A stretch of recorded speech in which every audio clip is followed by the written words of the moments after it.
Well, thank you, everyone, for tuning into our program today. You may know that Family Talk is a listener-supported program, and we remain on the air by your generosity, literally. If you can help us financially, we would certainly appreciate it. God's blessings to you all. That's right, Dr. Dobson. And friend, thanks to generous listeners like you, Family Talk can reach more and more listeners with practical help and encouragement.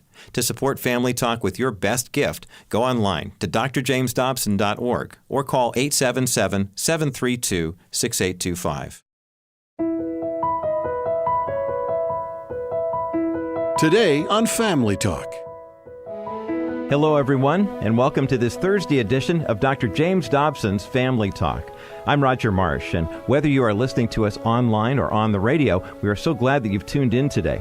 On this special broadcast, you're going to hear the second part of a conversation Dr. Dobson had with Morton Blackwell, the founder and president of the Leadership Institute.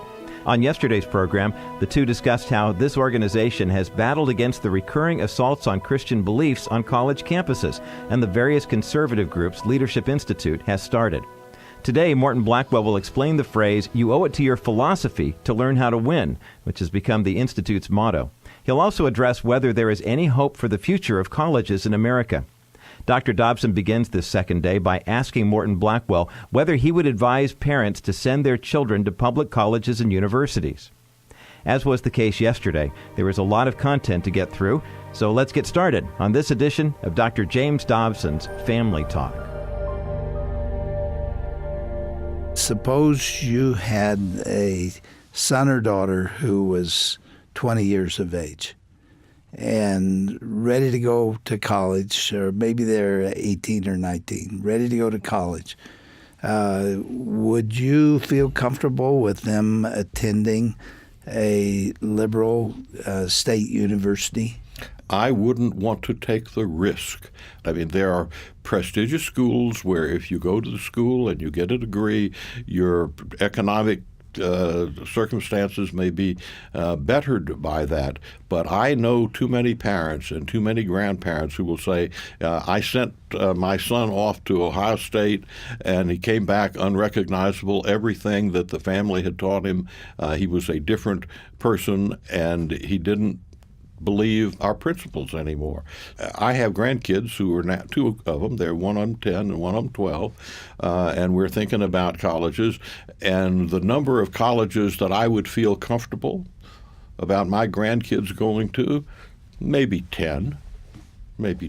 See, I feel exactly the same way. If you care about the moral values, and from my point of view, the Christian understanding, scriptural understanding, if you care about that, you're going to put it totally at risk in a youngster who is too immature to recognize he or she is being manipulated. Right. I would not run that risk. That's the way you put it. That's the way I feel about it. Well, however, you know and I know that most parents who share our views are not going to feel that strongly about it, and they're going to say, we'll send our kids to a more typical college. And what that means is on these campuses, the vast majority of the campuses that are dominated, and they are dominated by the left, there are nonetheless a lot of people who have reached young adulthood with their heads still screwed on right. And those people are the targets of the administration and the faculty and the other leftist student groups. And that's why I spend so much time and effort sending bright people who are conservative out to campus to find conservative students and help them form conservative student groups, because if they think they're the only conservative on campus, then they are going to be tempted to no longer show any conservative characteristics. But if they are reinforced with a group of like-minded people and they bring in good speakers and they read the right books, and get involved with your organization, do you take a young person like that and begin to train them and give them? We offer our youth leadership school was the first of the schools that the Leadership Institute ran. It's to train people who are interested in becoming organizers of students for some cause or candidate. That's our youth leadership school. And so we offer that. But we cooperate with all of these other groups, and some of them are pro-life groups, and some of them are Second Amendment groups, and some of them are free market oriented groups. My role in life, I believe, is to find people who are already reasonably conservative, and they have been made conservative by their parents bringing up, by their upbringing from the church, maybe a good uncle, maybe some kindly next-door neighbor has given them a reasonable philosophical background. Find those people and teach them how to be effective in politics so that they will not be captured by the left, and so that they can organize in behalf of limited government and free enterprise. So for those that feel completely outnumbered and overwhelmed, and what's happening in the classroom is contrary to everything that they believe, but they haven't got the courage of their convictions, can go and find people of like mind within your organization. Exactly. And it depends on what the students' interests are. But there are cores of conservative students at almost every college. I mean, the Ivy League is just terribly dominated by leftists, but there have always been a cadre of conservatives at Harvard and at Yale and at Princeton. A famous group at Dartmouth created the Dartmouth Review.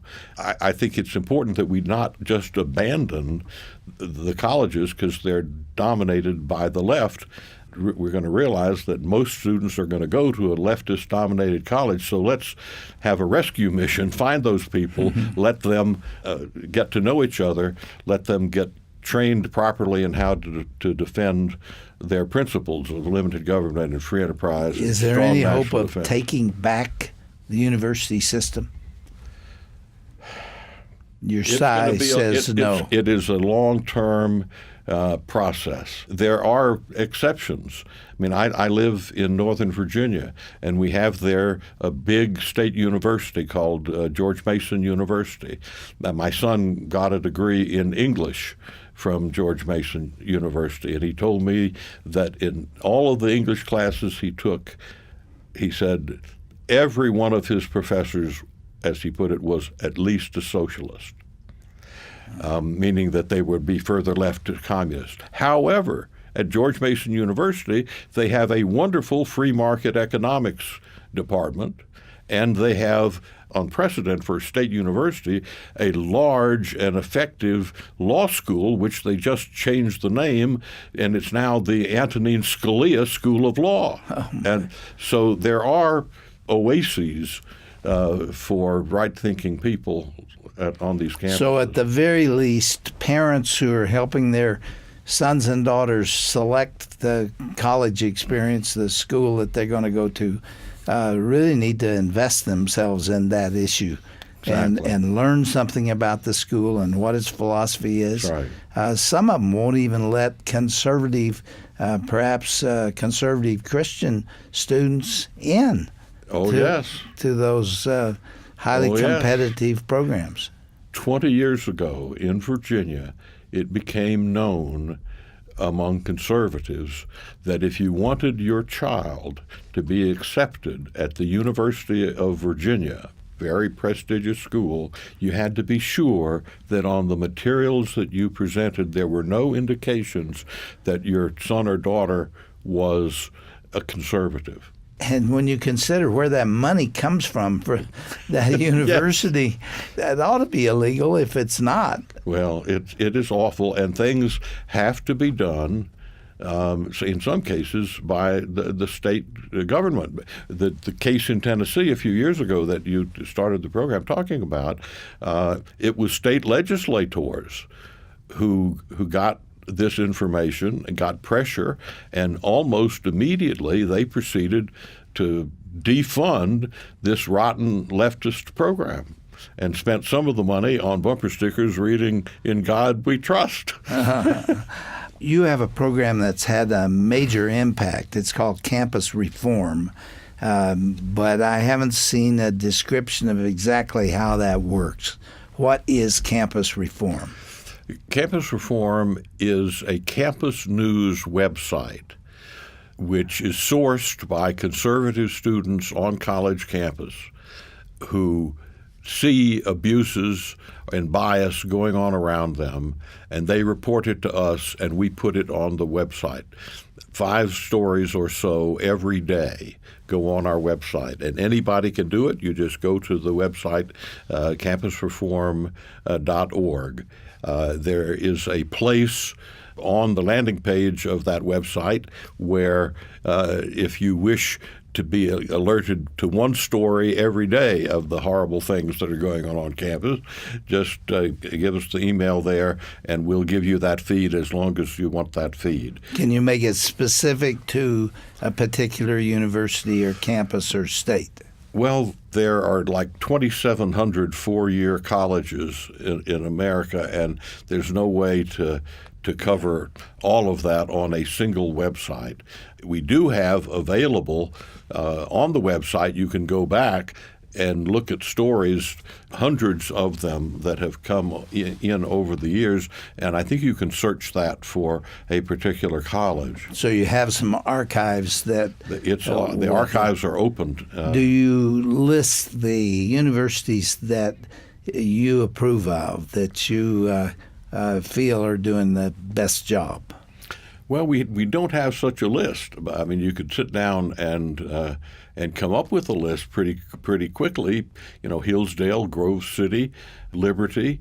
They're not really that many of them. The Catholics have a little Christendom College in Virginia, and for many schools, if you have a particular course of study, if you can identify departments where there are good conservative faculty, then you can go to that school.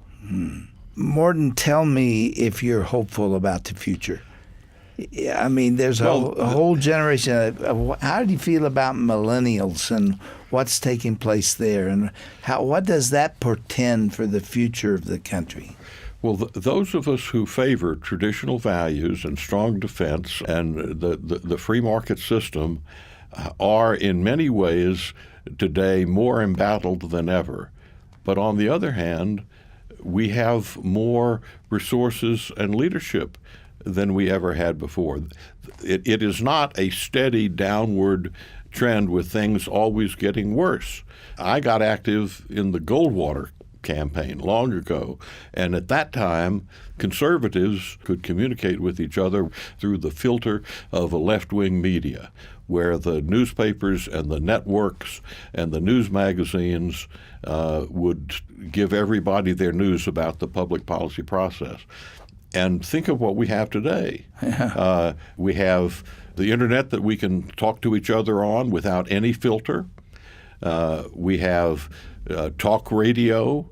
We have programs like you. And I mean, imagine, was there anybody back in the 1960s with the outreach that you today have, Dr. Dobson? I don't remember anybody. And it really rankled me when I was riding back and forth to the university in the car in the morning and at night, and I would listen to what kind of passed for talk radio then. I wanted to bite the steering wheel. I mean, there was nothing that represented my point of view. And nothing. There was nobody. There was no Rush Limbaugh. There was no Hannity. There was none of those programs existed. Exactly. So we have the means of communication now that we didn't have before. And so that is something we should think about and not get upset or despondent. Who would have thought that in the 1960s or 1970s that it would be possible to elect Ronald Reagan president of the United States? A lot of people thought that the Soviet empire was going to absorb the whole world. And then suddenly conservatives got active at the grassroots and elected Ronald Reagan. The economy turned around, and it was communism that was thrown into the dustbin of history. I read something that you wrote. I can't quote it, but let me express the idea of it. that when you supported Barry Goldwater for president and he got crushed by Lyndon Johnson, Yes. you realized it's not enough to be right. Exactly. You've got to know something about the process and That's how to get correct. there. I think if you are committed to your principles, then you owe it to your philosophy to study how to win. Don't expect to win just because you think you can prove that you're right. You have to learn how to organize and communicate and raise funds and recruit candidates and manage campaigns and be good candidates, learn how to communicate online, et cetera. And all of that is what I have been focusing on, teaching people the skills and techniques to win. And I am so fortunate that I've been able to find literally tens of thousands of conservatives who are willing to financially support what I'm doing. And the end result now is 197,000 people that we trained and almost 2,000 conservative clubs that we work with. I have 33 members of the Congress who are graduates of my training, 400 plus state legislators serving now. So are we going to win or not? I don't know. But the Lord did not demand that we win. He demanded that we try. Tell me why you put such emphasis on winning politically. There's a reason behind that. Explain it. The winner in a political contest, I believe, is determined not by whether or not you can prove yourself correct, but the winner is determined by the number and the effectiveness of the activists on the respective sides. If one side has a greater number of effective activists over a long period of time, that side is going to win. I think that's one reason why the communists had success for a long time, because conservatives were satisfied that we were right and could prove that we were right.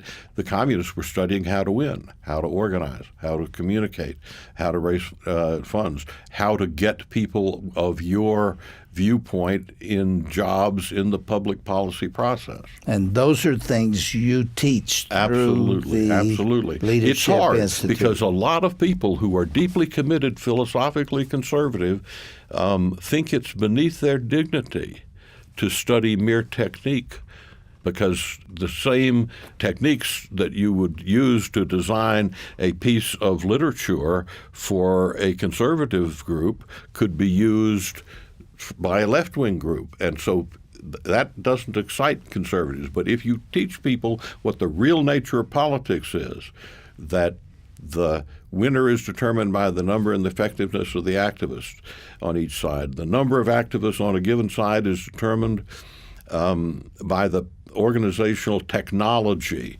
that side uses. And that if you organize and train people and you have more activists on your side, eventually you're going to win. Teaching philosophically committed people that they have a moral obligation to study how to win is less difficult than you might expect.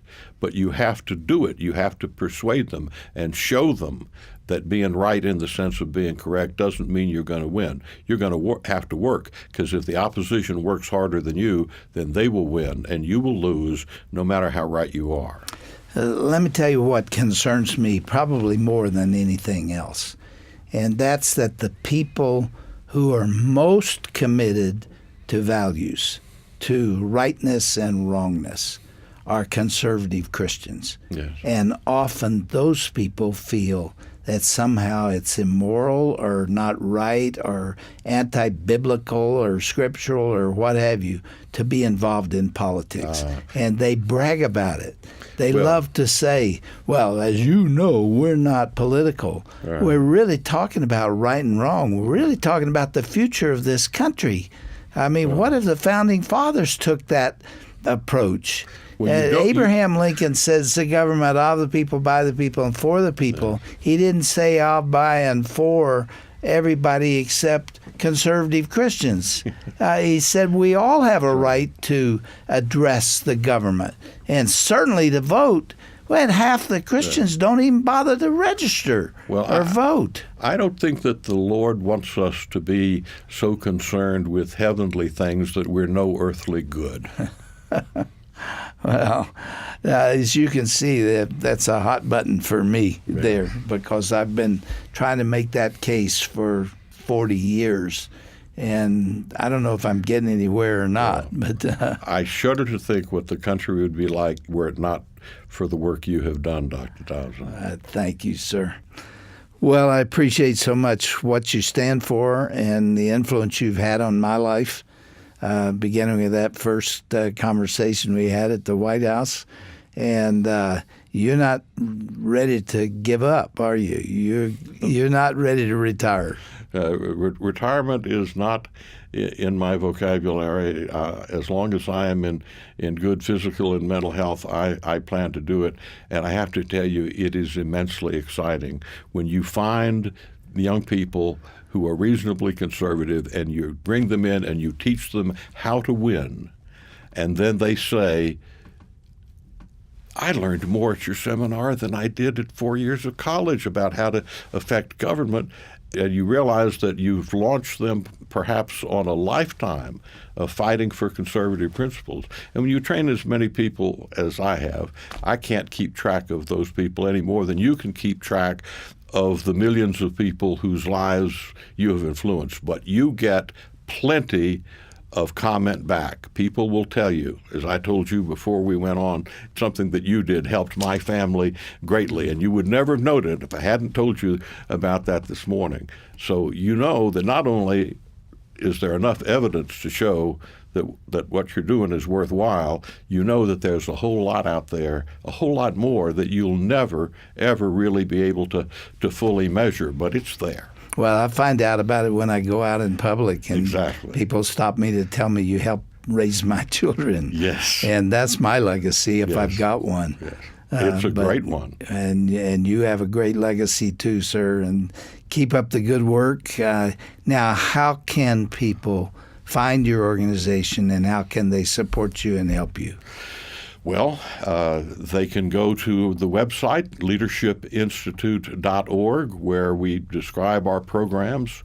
And if people are interested in contributing, they can contribute on that website. I would encourage everybody, if you're not familiar with the Leadership Institute's campus news website, Campus Reform, go online and call up Campus Reform. We run about 5 stories of leftist outrages on campus every day. And there's a place on the page for Campus Reform for people to sign in, and we'll send you every day a new story about leftist abuses and bias on campus.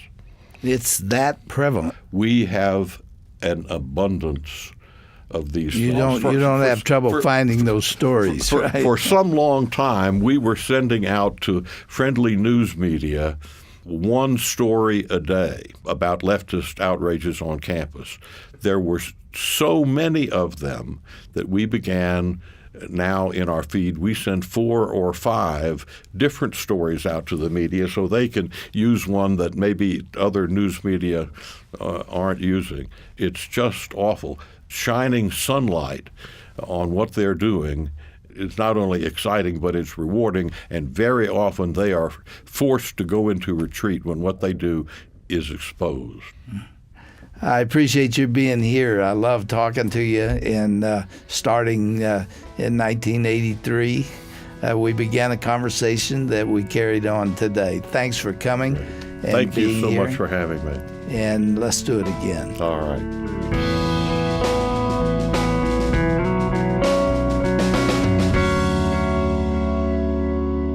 Well, we hope that you have learned a great deal about the state of our colleges over the past 2 days here at Dr. James Dobson's Family Talk. Go to today's broadcast page at drjamesdobson.org to learn how to get plugged into the Leadership Institute or to listen to part 1 of Dr. Dobson's conversation with Morton Blackwell. That's drjamesdobson.org, and then click onto our broadcast page. If you enjoyed today's broadcasts or any of our past programs, we encourage you to email us your thoughts. You can email feedback@myfamilytalk.com. That's simply the word feedback@myfamilytalk.com. You can also reach out to our constituent response team for help finding a particular resource or to submit your prayer request. Email us at contact@myfamilytalk.com. That's the word contact@myfamilytalk.com. We look forward to hearing from you. I'm Roger Marsh. Thanks for listening to today's broadcast, and I hope you'll join us again tomorrow for another edition of Dr. James Dobson's Family Talk. Family Talk is not associated with Focus on the Family. Hi everyone, Dr. Tim Clinton here. When you think about your family and where they'll be when you're no longer living, are you worried? Are you confident? You hopeful? What kind of a legacy are you leaving for your children and their children right now? Here at Family Talk, we're committed to helping you understand the legacy that you're leaving your family. Join us today at drjamesdobson.org. You're going to find helpful insights, tips, and advice from Dr. Dobson himself. And remember, your legacy matters.